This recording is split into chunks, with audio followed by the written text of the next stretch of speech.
The night sky over the Pacific Ocean was calm until a blazing streak tore across it like fire cutting through darkness. People from every corner of Earth looked up, their eyes filled with fear and wonder.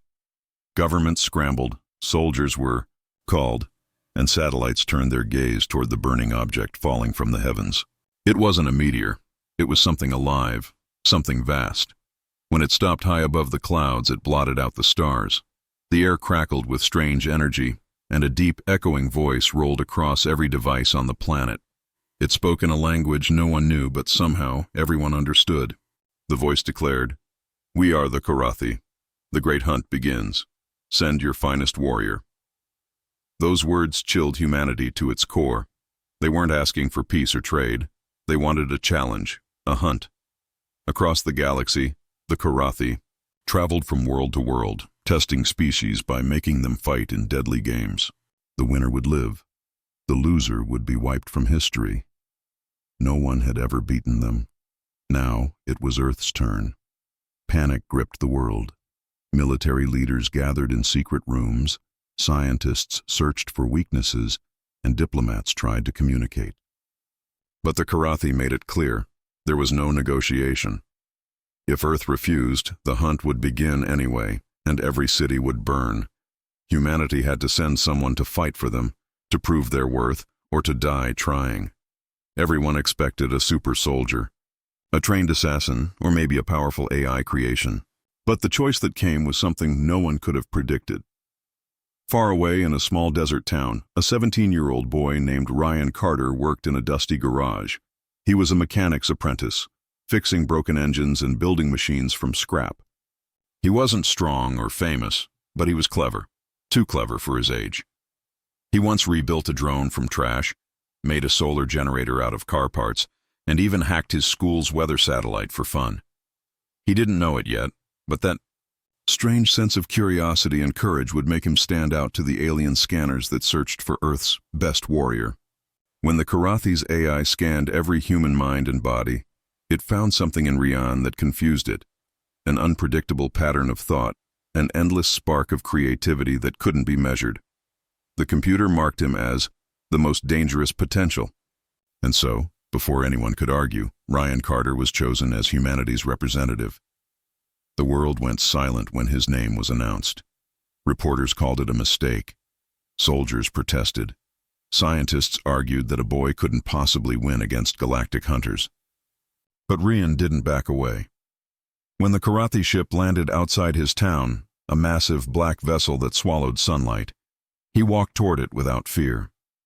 He wore his father's old flight jacket, carried a backpack full of tools, and had a small smirk on his face. His neighbors watched from afar, whispering that the boy was walking to his death.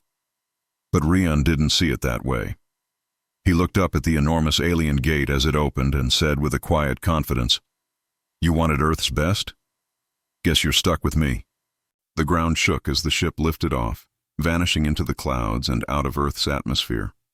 The boy who once fixed broken machines was now flying toward a battlefield that stretched across the stars. No one knew what waited for him there, only that the fate of humanity rested in his hands. The world held its breath as the blue glow of the ship faded into the dark sky, wondering if this strange, fearless teenager could survive among monsters born for war. Thus began Earth's most dangerous gamble, the moment a single human boy carried the hope of an entire planet into the unknown. Ryan woke up to the sound of metallic footsteps echoing through a long silver hallway. The walls glowed faint blue, pulsing like veins carrying light instead of blood. He realized he was no longer on Earth. The air smelled sharp, cold, and clean, and when he looked through a glass panel, he saw stars swirling like rivers of fire. The Karathi ship was enormous, a living city floating in the void. Alien guards marched past him, each taller than a door, wearing armor that looked grown rather than built. They carried weapons that hummed with power, and their eyes glowed like burning coals.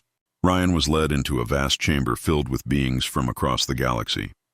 He saw creatures of every shape and color, some made of metal, some covered in scales, some with wings that shimmered like glass. Every one of them looked deadly. The floor beneath them began to rise, carrying them into an arena so massive it seemed to touch the stars.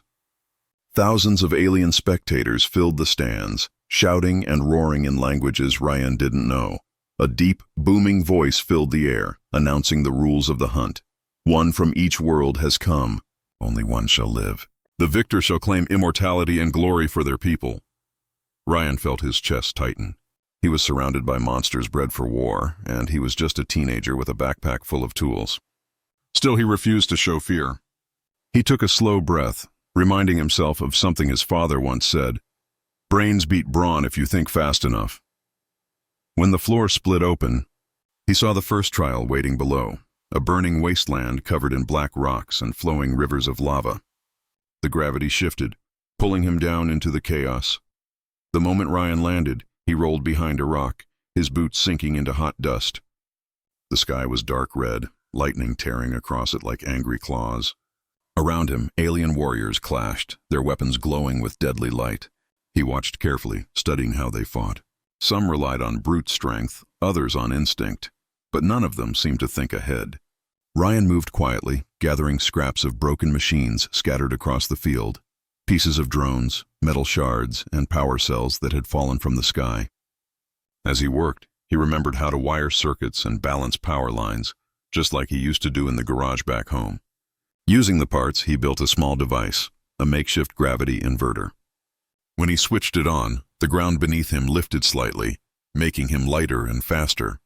While the others fought to the death, he sprinted toward the glowing beacon in the center of the arena, the goal every contestant was supposed to reach.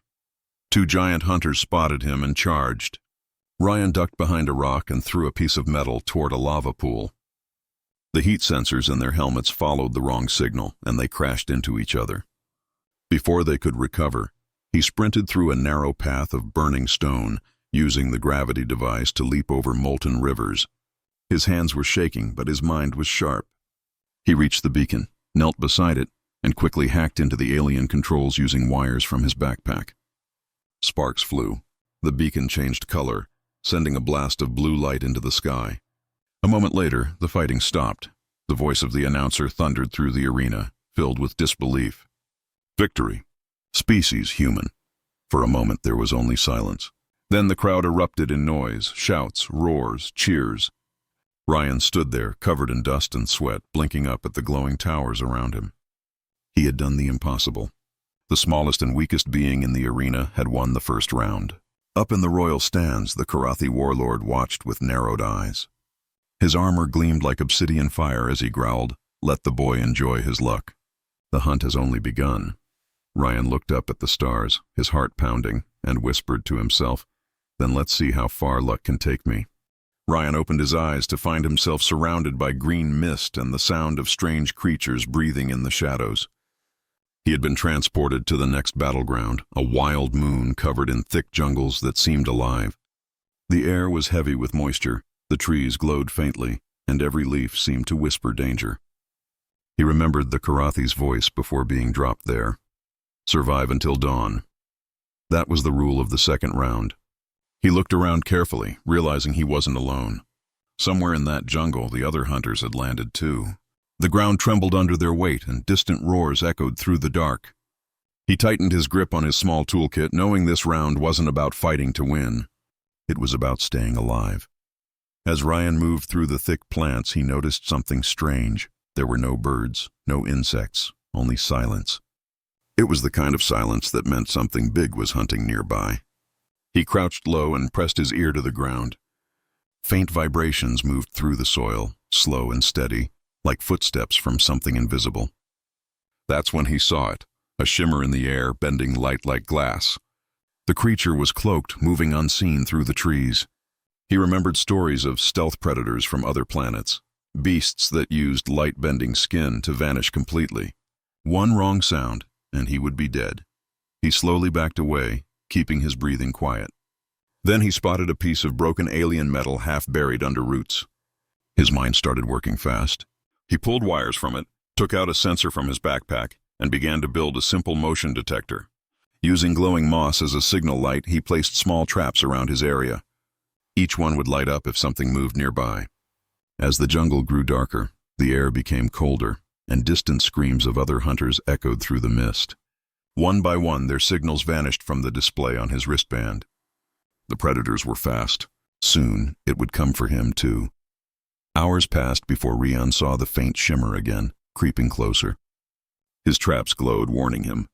He waited until the creature was near, then triggered a sonic pulse using a broken drone core he had fixed earlier.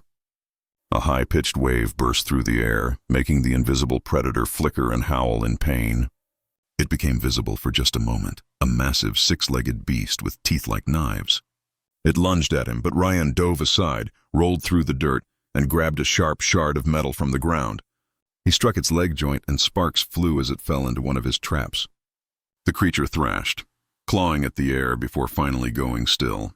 Rian stood over it, panting, his body shaking from exhaustion. He thought it was over, until he heard another sound behind him. A tall, reptilian warrior stepped out of the mist, his golden eyes fixed on Rian. He wore armor made of bone and carried a blade that shimmered with plasma. "Clever prey," the alien hissed, circling him. Rian took a slow step back, holding his broken tool like a weapon. "Clever enough to make you bait," he said, pressing a button on his wristband. The dead predator's body began to glow. He had placed an energy cell inside it. The explosion ripped through the trees, sending fire and shockwaves across the jungle. When the dust cleared, the alien warrior was gone, and Rian was the only one left standing. When dawn came, the Karathi ship appeared above the treetops, pulling him back into its metallic hold. The crowd in the arena fell silent as his image appeared on the giant screens. The human had survived the moon that killed nearly every other contestant. Slowly, the audience began to cheer, their voices echoing through the halls. For the first time in galactic history, the smallest and youngest fighter had earned respect among the greatest hunters in the universe. Rian wiped the blood from his face, looked up at the lights above him, and muttered, "Guess Earth's still in the game." Rian sat alone in the cold metallic corridor of the Karathi ship, his hands trembling from exhaustion. The victory on the jungle moon had given him fame, but it also painted a target on his back. Everywhere he went, alien eyes followed him, some filled with respect, others with hate. He had survived 2 rounds that no human should have, and now the other competitors saw him not as weak prey, but as a dangerous rival. But while the galaxy cheered for his victories, Rian noticed something dark beneath the surface. During his time in the ship, he had begun studying the systems, sneaking into maintenance tunnels, and connecting to alien consoles. He discovered recordings hidden deep inside the ship's network, data showing that the Great Hunt was not just a competition, but a source of energy. Every time a warrior died, their life force was drained and sent into the ship's core. The Karathi weren't just hosting games. They were feeding on the deaths of other species. That's when Rian realized the hunt was never meant to end. It was a trap to keep the galaxy divided, and he decided he wouldn't play by their rules anymore. One night, while the ship drifted through silent space, Rian met 2 other contestants in the dark hangar bay. The first was Tal, a wolf-like alien with silver fur and intelligent eyes. He was fast, loyal, and tired of fighting. The second was Karen, a crystal-bodied being who could heal wounds with her light. Both had lost their friends in earlier rounds, and both had seen through the Karathi's lies. When Rian told them what he had found, they didn't hesitate to join him. Together they formed a secret alliance, a plan to end the hunt from the inside. "They want a show?" Rian said quietly, tightening the straps of his jacket. "Then let's give them one they'll never forget." The next stage was set above the twin suns of Korath Prime, a massive battlefield floating in zero gravity. Each competitor was given a small ship to fight in a chaotic race through burning debris and collapsing stations. The goal was simple: destroy or be destroyed. As the round began, explosions filled the void. Ships spun and collided, beams of energy streaking across the sky like lightning. Rian's ship was smaller and slower, but he used his mind instead of his firepower. He guided Tal and Karen through enemy fire, hacking into enemy radar systems and turning their targeting signals against them. At the same time, he broadcasted secret footage of the Karathi's core system onto the galaxy-wide transmission network. Billions of viewers watching the games saw the truth. Their champions weren't fighting for glory. They were being harvested like fuel. As panic spread through the crowds, the Karathi warlords realized what Rian had done. The warlord himself roared in fury, ordering the ship's weapons to target Rian's team. Plasma blasts tore through the field, and one of Tall's wings caught fire. Ryan gritted his teeth and pulled the ship into a dive, skimming the surface of a dying station. "Hold on," he shouted as he rerouted power to their shields. Karen used her crystal light to absorb part of the blast, glowing like a living star. Together they fought their way to the main control tower and crashed through its hull. Ryan climbed out of the wreckage, coughing from the smoke, and jammed his hand into a damaged console. Sparks flew as he overrode the system. The massive screens across the galaxy now showed his face instead of the game. "You wanted to hunt?" he shouted, his voice shaking the stars. "Then hunt for your freedom." The words echoed through thousands of worlds. The galaxy erupted into chaos. Civilizations that had once watched in silence now rose against their Karathi masters. Across space, prisoners broke free, ships rebelled, and the mighty empire began to crumble. Ryan looked at his friends, his face smeared with soot and determination. For the first time, he wasn't just fighting to survive. He was fighting for every world that had ever been hunted. The boy from Earth had started a war that could change the galaxy forever. The Karathi warlord stood at the center of the grand arena, his armor glowing like molten metal, his eyes burning with fury. The once celebrated great hunt was falling apart because of one human boy. The galaxy had seen the truth, and rebellion was spreading like fire. Ryan, battered and bleeding from the last battle, faced the warlord alone. The air around him buzzed with heat and energy as the giant alien towered above him, holding a spear that pulsed with dark power. "You think you can defy me, child?" The warlord roared, his voice shaking the floor. Ryan clenched his fists, his mind racing. He had no armor, no army, no weapons. Only the few broken gadgets he had built from scraps, and the courage that kept him standing when fear tried to drag him down. "I don't think," he said through gritted teeth. "I know." With that, the final round of the hunt began. The warlord moved faster than lightning, his spear slicing through the air. Ryan barely rolled aside in time, the ground exploding behind him. He ran toward a cluster of fallen machines, searching for anything he could use. The warlord's spear struck again, sending shockwaves that threw Ryan into the air. Pain exploded through his body as he hit the ground hard, gasping for breath. But even as he struggled, his mind kept working. He saw exposed energy lines running through the arena floor, glowing faintly under the metal plates. He had studied this place.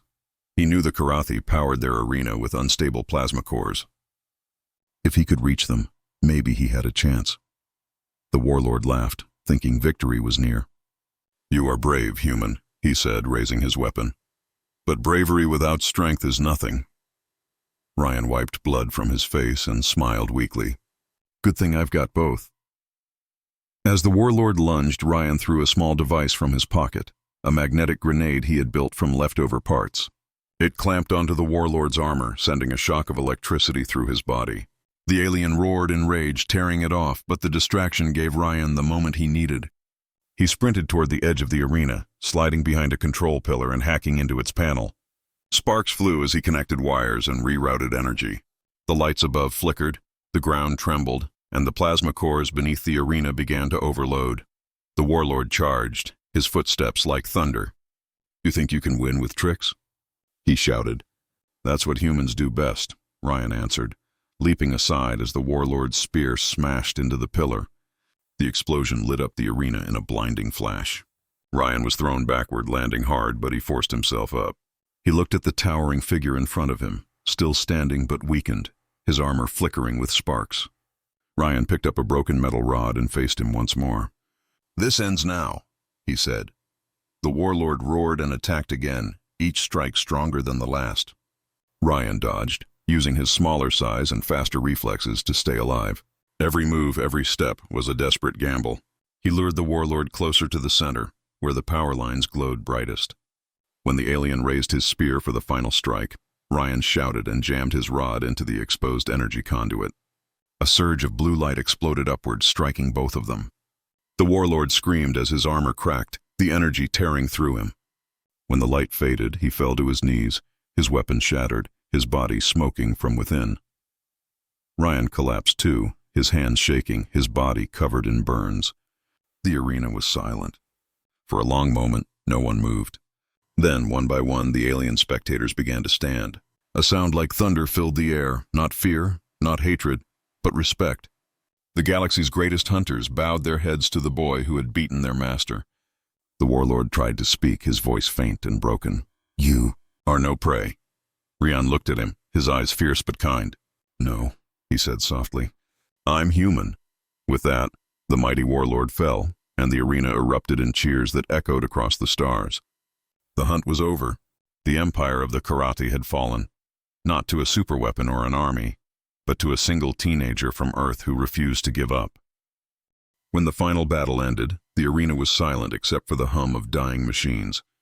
Smoke curled into the air, and shattered pieces of alien metal glowed faintly across the floor. Rian stood at the center, weak and trembling, his clothes torn, his hands burned, and his face covered in dust and blood.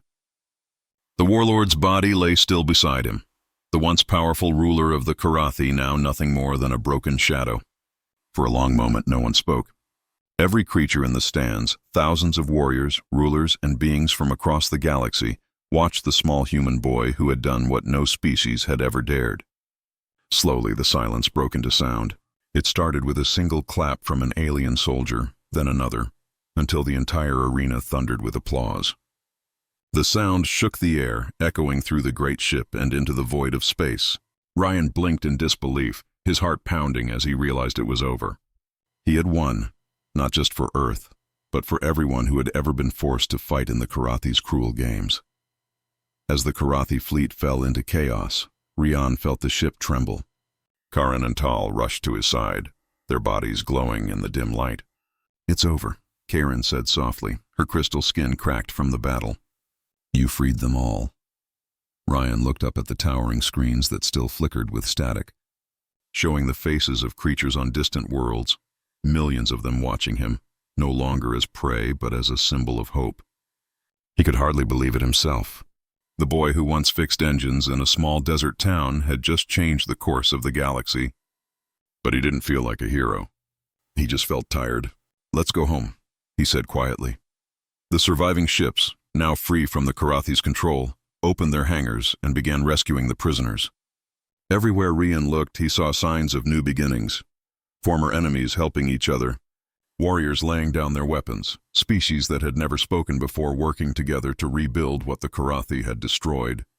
The galaxy had been united not by conquest, but by courage. Rian watched it all with a quiet smile, knowing this was what his father had always dreamed of, a universe where life could stand together instead of apart.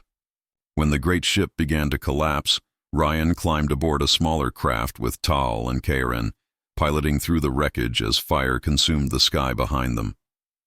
The stars stretched out before him, endless and bright. When the human ship finally reached Earth, the entire planet was waiting. The skies above the United Nations Tower shimmered with alien vessels, not as conquerors, but as allies. Flags from every nation waved together as the news spread. Earth's champion had returned. Rian stepped out of his ship, his boots touching the familiar soil of his home for the first time in weeks. The air was warm, filled with the sound of cheering and music. But instead of celebrating, he looked up quietly at the stars that had once seemed so far away. Now he knew their names, their dangers, and their beauty. He knew humanity's place among them. Reporters shouted questions, cameras flashed, and people reached out to touch his hand, but he simply smiled and said, "We didn't win because we were the strongest. We won because we never gave up." Those words spread faster than any signal, reaching worlds across the galaxy. In the days that followed, a new banner was raised, one with the image of Earth surrounded by stars. It read, "From Earth to the stars, humanity endures." Rian refused medals or power. He didn't want to be a ruler or a commander. He just wanted to live a normal life again. But deep down, he knew nothing would ever be normal. Somewhere out there, the galaxy still watched, still whispered his name, the human who stood alone against the universe's greatest hunters and turned fear into unity. One night as he sat on a hill outside his hometown, looking up at the glowing constellations, he smiled faintly. "Guess they finally know who we are," he said to himself. The stars above twinkled brighter as if answering back. Humanity was no longer a small, forgotten race at the edge of the galaxy. Thanks to one determined boy, Earth had earned its place among the stars forever.